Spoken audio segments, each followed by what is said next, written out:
To sell oneself into slavery, run under bullets. How to escape from North Korea.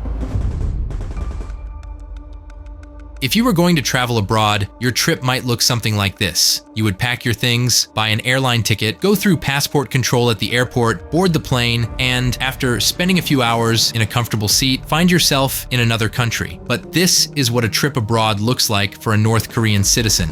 It's a real escape. And the chances of surviving this journey are very, very slim. This is real video footage from surveillance cameras on the border between North and South Korea. And this is 25-year-old North Korean soldier Oh Chong-song, who in 2017 decided to flee the country and start a free life abroad. The plan was daring and extremely dangerous. Here is his car approaching a checkpoint on the North Korean side of the border. According to the rules, the car must stop here for document checks, because only a few have the right to leave the country. But the Jeep does not stop. At high speed, it heads towards South Korea. It becomes clear that the driver of the car is trying to escape. The reaction of the border guards is instantaneous. An alarm is raised, all services are directed to intercept the car, orders are shouted over the radios to stop the fugitive at any cost. It seems that the daring offender still has a chance to race to the border. There is less than a mile to South Korea, but the car hits the curb and loses one of the wheels. The driver jumps out of the car and runs as fast as he can. There are only about 32 feet to the safe border, but the North Korean border guards opened fire. The very fact of shooting in the demilitarized zone on the border could have caused a war between North and South Korea. But apparently, for the Korean dictatorship, a citizen escaping abroad seems more dangerous than military action with a neighboring country. Oh Chong-song was shot 40 times. 2 bullets hit his shoulder, 2 more in the stomach, and 1 punctured his lungs. But despite the serious wounds, the North Korean fugitive did not stop and managed to reach the point that was already South Korean territory. Only then did he fall down, bleeding profusely. And this is a happy story of escape from North Korea, because the South Korean border guards were able to quickly evacuate Oh Chong-song to a hospital by military helicopter, and local doctors were able to save his life. But this type of ending is only 1 in 1,000. The statistics are merciless. Every year, more than 10,000 people try to flee North Korea. Most of them do not even make it to the border, and those who do manage to break through to this frontier more often are killed by border guards' bullets without ever reaching freedom. Before the most interesting part, please subscribe to my channel and like this video. Thank you. Slavery. This is how the fate of North Korean citizens is described by the few lucky ones who have managed to escape from there. Having found themselves abroad, they are genuinely surprised that there is always hot water in the tap, that electricity can be supplied to apartments around the clock, that they get paid real money for work, and that they can buy things with this money. Yes, for North Korean residents, all these ordinary things are an incredible luxury and miracle, because today this state remains the most isolated in the world, and life inside it is unbearable. Rarely do foreign journalists have the opportunity to get into North Korea to tell the world what is happening inside this militarized fortress state. On average, only 5,000 people a year are allowed to enter the country, and even those who manage to peek behind this iron curtain face severe restrictions. Foreigners are not allowed to move around independently and travel outside the capital. Pyongyang is completely forbidden.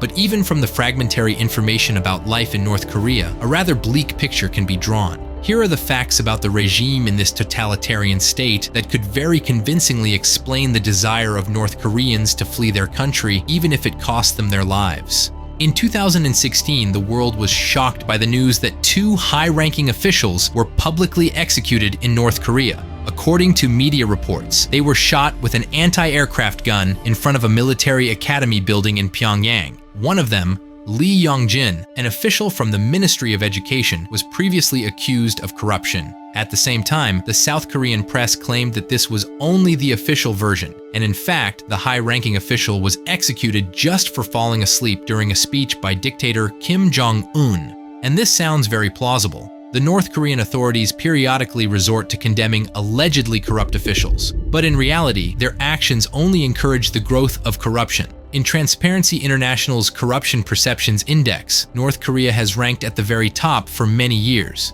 And in the UN's 2019 Human Rights Report, it was even stated that in this Asian state, the right to food, healthcare, work, freedom of movement, and liberty depends on a person's ability to bribe government officials.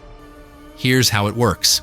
The North Korean authorities set such a low wage for residents that it is simply impossible to survive on it. According to some reports, the average salary of an ordinary worker is around $3 per month. In order to avoid starvation, citizens are forced to find additional income. More often than not, they resort to selling contraband goods, medicines, small appliances, food, Chinese gasoline. Some open massage parlors or sell illegal moonshine. But such activities are, of course, strictly prohibited in North Korea. As, by the way, is traveling around the country without permission. Therefore, a North Korean resident who is simply trying to survive automatically ends up at risk of being arrested and even executed. And the only way to survive under such conditions is to bribe an official to turn a blind eye to the offense. However, it is not always possible to bribe one's way out of arrest, but anyone risks getting caught up in the inhumane judicial system because North Korea has the harshest totalitarian regime in the world, which completely denies basic human rights. A North Korean resident cannot choose how to look. Hairstyles for citizens are personally approved by Kim Jong-un, and today there are only 28 of them, 18 styles for women, 10 for men. Any deviation from the established norm is severely punished. Blue jeans are also prohibited here, because they are, in the authorities' view, a symbol of American imperialism. The most serious crimes here are considered to be drug use, religious activity, and the distribution of videos from South Korea. Citizens caught smoking marijuana, reading the Bible, or watching a South Korean TV series are immediately sentenced to death. The dictatorship in North Korea is entirely based on intimidation and repression. The main trait demanded of local residents is obedience and absolute devotion to the ruling elite. Any display of disloyalty is regarded as a serious crime. It is a well-known fact that after the death of the previous dictator Kim Jong-il, thousands of North Koreans ended up in prison simply because, in the opinion of officials, they did not mourn the loss of their leader badly or sufficiently enough. By the way, prison in North Korea is very far from the penitentiary system known to Americans and Europeans. A place of imprisonment here is essentially a concentration camp where hunger and forced labor prevail. Guards can abuse prisoners uncontrollably and with impunity, conduct medical experiments on them, and even execute them without any official procedure or sentence. For certain punishments, mainly for political offenses, not only the perpetrator deemed criminal by the authorities gets punished, but also their relatives. As shocking as it may seem, in North Korea, the so-called punishment of 3 generations is very often applied. This means that along with the offender, their entire family ends up in prison, but it doesn't end there. 2 subsequent generations are born right in prisons and doomed to live out their entire lives there. It may seem like a myth because it is so cruel that it cannot be true, but these are documented facts. Just recently, the US State Department declassified information about one case that shocked the international community. As it became known, as early as 2009, a 2-year-old child was sentenced to life imprisonment in North Korea. Her entire guilt in the eyes of the tyrannical government was that she was born to parents who were caught reading the Bible. But don't think that the danger of being executed or imprisoned without trial and investigation applies only to North Korean citizens. Those few individuals who managed to obtain permission to enter the country while under the strict control of a local guide still risk their lives. Any violation of this country's strict rules by a foreigner can lead to fatal consequences. Citizenship of another state cannot protect against the risk of being killed. Proof of this is the story of an American named Otto Warmbier. In 2016, he, a young student at the University of Virginia, went on a tourist trip to North Korea. At a Pyongyang hotel, he removed a propaganda poster from the wall to take it with him as a souvenir. For this, he was arrested by local law enforcement the very next day, when he was already preparing to leave the country. Despite his confession and public repentance, he was sentenced to 15 years in labor camps. The US government made more than one attempt to free Otto, but they were all in vain. It is not known for certain what exactly happened to the American student in the North Korean camp. However, shortly afterwards, he fell into a coma in prison. Without any explanation, he was returned to the US in a vegetative state. A few days later, he died in hospital. In 2022, the parents of the deceased Otto Warmbier awarded a scholarship to Lee So-hyun, a defector from North Korea and student. This was their message to the North Korean regime and a gesture of support to those trying to flee this brutal dictatorship country. Perhaps the number of those wishing to leave the prison country would be much greater were it not for the terrible obstacles that the North Korean authorities put in place to prevent this. escaping the country is considered one of the most serious crimes, for it is the highest manifestation of disloyalty to the dictator and accordingly the most dreadful sin, amounting to high treason. And even if someone manages to get out of the country, responsibility for their actions falls on their family. Relatives are persecuted, arrested, and sent to life imprisonment. Despite this, the desire of North Korean residents to break out of this captivity sometimes prevails, but it is extremely difficult.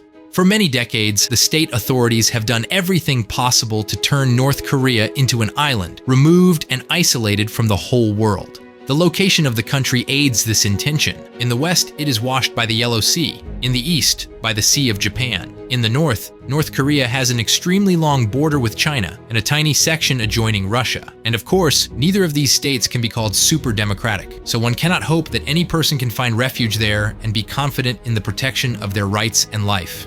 But to the south of North Korea is South Korea, a state that already considers all native inhabitants of the Korean peninsula to be its citizens. In other words, North Korean residents are in fact considered fellow citizens there, who have simply fallen into captivity under the Kim dynasty dictatorship. Therefore, any North Korean finding themselves on the territory of South Korea easily obtains citizenship, all necessary documents, and can even take advantage of special government programs to ease the adaptation. But there is a but. The usurping authorities of North Korea are well aware of how alluring South Korea is to all those who desire freedom, and so they do everything possible and impossible to ensure that the land border with the democratic liberal state is not just closed, but physically inaccessible to any living soul. And it must be said that they succeed. Without exaggeration, the border between North and South Korea from coast to coast is the most militarized place on the entire planet. Along the entire length of the border, a demilitarized zone, the so-called DMZ, has been established. Towering walls lined with electrified barbed wire have been erected along this entire territory. The space in front of the walls is literally sown with mines. According to some reports, their number reaches 2 million. But that's not all. Along the border on the North Korean side, 750,000 soldiers are on duty, with orders to shoot to kill in any unclear situation. It is worth noting that such a number of hostile troops along the border is, to put it mildly, an uncomfortable element for South Korea. Therefore, on the other side of the demilitarized zone, the military contingent is also considerable. 450,000 South Korean soldiers and 20,000 American troops to reinforce them. Just imagine this number of armed-to-the-teeth people concentrated in a stretch just 150 miles long. To help you count, we're talking about 1,220,000 soldiers on both sides. It is absolutely clear why so few dare to attempt to escape precisely through the land border with South Korea, as Oh Chong-song did, whom we told you about at the very beginning of the video. Well, it is obvious that South Korea is the most optimal option for sheltering North Korean defectors, but at the same time, the land route to it is a militarized hell on Earth. Compared to it, even the seas surrounding the country may seem less dangerous. So, it is worth considering another option, reaching South Korea by sea. However, it should be noted that even for avid swimmers, this is an extra difficult task, for the North Korean authorities have made sure that finding a boat inside the country is almost impossible. In addition, the entire coastline is carefully patrolled by the North Korean Navy. But some are not deterred even by such obstacles. In 2016, a man named Chul Yun-lee, together with a friend, dared to escape, and they chose this very method, by sea. Interestingly, this man was not just an ordinary average resident of North Korea, he was a member of the local elite, a member of the Ministry of State Security. But apparently, even in a high position, life in a dictatorship was unbearable. So, the friends carefully developed a daring plan. For their escape, they needed motorcycle tires, an air pump, and small food supplies. With all these supplies, they were able to secretly reach the necessary spot near the demilitarized zone. Immediately after sunset, they plunged into the water and desperately began swimming towards South Korea. But almost immediately, the escape did not go according to plan. The pump failed. So they had to abandon the tires that were supposed to serve as a makeshift raft. The only thing that could keep them afloat was their backpacks. After swimming for over 4 hours in complete darkness, the fugitives noticed a boat moving in their direction. Most likely, this could have been a naval patrol, so encountering it would have meant death. Therefore, the fugitives chose the only possible course of action, to row frantically to the nearest tiny islet and hide there until the boat passed by. Finding temporary shelter, the fugitives were forced to struggle not only with the fear of being caught, but also with the cold. It was one of the cold autumn months, and their wet clothes only intensified the feeling of freezing. The improvised heating for the friends was arranged from the trash they found on the islet. After dawn, they managed to find a few wooden pallets. Together with styrofoam and other garbage, they became a new raft for the fugitives. This story could have ended very tragically, considering how difficult it is to control a makeshift raft in the open sea, drifting with the current. But the heroes of this story were incredibly lucky. They themselves did not know that they had long crossed the border and had been in South Korean waters for some time. Quite quickly, the fugitives were spotted by the crew of one of the South Korean vessels. They were rescued. Despite the happy ending of this story, it is absolutely clear that not everyone can rely on such a number of fortuitous coincidences and luck. In addition, the fact that the heroes chose the route through the Yellow Sea for their sea escape played a significant role in the success of this dangerous journey. The history of these regions knows many cases when North Koreans tried to reach free land from the opposite side, through the Sea of Japan. The calculation was that even if they did not reach South Korea, they could end up in Japanese waters, and Japanese law enforcement, according to the rules, would deport the fugitives to South Korea. It seems like not a bad plan. However, in this case, the refugees are hampered by the nature of the Sea of Japan, prone to typhoons. Added to this is the much greater distance that must be covered by sea from this side than the route through the Yellow Sea. As a result, the vast majority of attempts to flee towards Japan ended fatally for the North Koreans. Throughout the entire history of escapes, only 3 residents of North Korea were able to successfully overcome this route by swimming the Sea of Japan. If the path to freedom in the south is so dangerous, why not try heading in the other direction, to the north? Moreover, China's relations with North Korea are not so strained that the border between these countries is guarded in the same way as the demilitarized zone in the south. While the length of the border here is as much as 807 miles, 5 times longer than the border with South Korea, there are far fewer military contingents here. So, for many decades, the border between China and North Korea was quite porous, both for smuggling and for people, especially in the winter months, when Yalu and Tumen rivers that flow along the demarcation of the two states freeze. The border with Russia, meanwhile, seems like a less successful option. After all, it is only 10 miles long, so it is completely exposed to the patrols monitoring it. On the other hand, the Russian city of Vladivostok is very close by. Having reached it, one can go to the South Korean consulate and finally obtain the coveted freedom. But it's not that simple, because even after crossing the Russian border unnoticed, it is very easy to come to the attention of Russian law enforcement already on Russian territory. And this means automatic deportation back into the clutches of the Bloody Kim's dictatorship, because Russia and North Korea have agreements regarding defectors. In fact, China is also obliged to return North Koreans to the prison state. However, there is one nuance. In many border provinces of China, Korean ethnic minorities are quite vast. Having common roots, such people often provide shelter to defectors and help them avoid deportation. So, the option of escaping through China does not seem so hopeless. But this journey will definitely not be an easy stroll either, because China absolutely cannot be the final destination for someone who has decided to flee North Korea. It can only be a transit point on the way to other countries that have no political desire to assist the Kim regime in carrying out terror. These could be Mongolia or Thailand, which view the problems of North Koreans with understanding and always try to transfer them directly to South Korea. But the path to these countries is also extremely difficult. To reach Mongolia, one must cross the extremely hostile and inhospitable Gobi Desert, which will test one's endurance with sharp temperature fluctuations, dangerous wild animals, and lack of water. It is hard to believe, but history knows of those who have passed these trials. We are talking about 2 women, Yeonmi Park and her mother, who in 2007 managed to successfully cross the border with China across the frozen Tumen River. On their path to freedom, many more troubles befell them. Due to their illegal status in China, they could not get official jobs and soon fell victim to human trafficking. After several months in captivity, they managed to escape to the town of Qingdao and there find shelter in a Christian community. And only after that, having received help from missionaries and human rights activists, did the girl and her mother dare to journey to Mongolia. And even after successfully crossing the terrible Gobi Desert, the women were still far from rescue. According to the law, Mongolian border guards were preparing to deport the women back across the border into China, from where they would certainly be sent to North Korea. At this point, the fugitives had reached such despair that they grabbed knives and promised to kill themselves if the border guards tried to carry out their plan. Fortunately, the Mongolian border guards soberly assessed the situation. The women were taken to the capital Ulaanbaatar and from there sent to South Korea. The path through China to Thailand turns out to be no less difficult for North Korean defectors. True, there is no desert on this route. However, there is another problem. China and Thailand do not share a border.